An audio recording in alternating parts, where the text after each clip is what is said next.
pertunjukan ini serba sedikit dapat menceriakan majlis kita hari ini.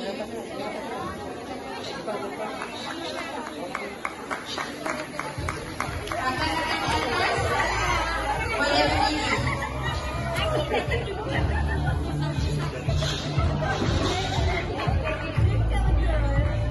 Pelajar-pelajar yang berada di atas boleh berdiri untuk menyaksikan pertunjukan drone.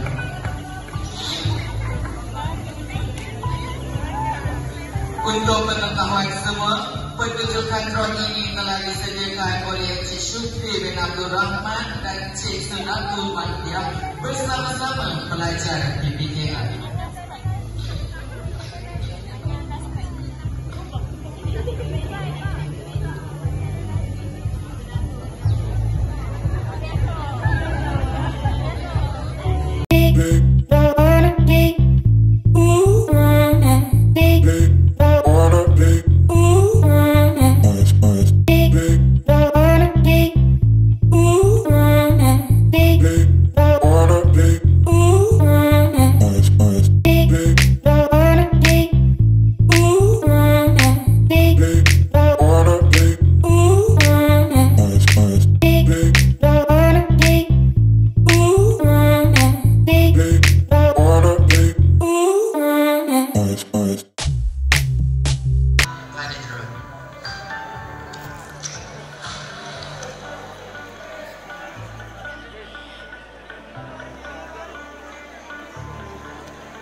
Ambil yang masih bang.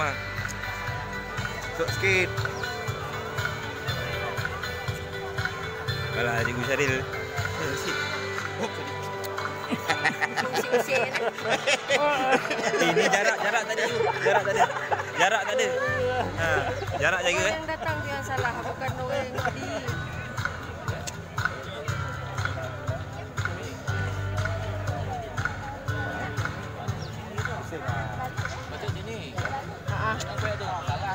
Salah. Ha, ni. Salah. Nanti viral tu, bahaya. Tak boleh. Nanti bahaya.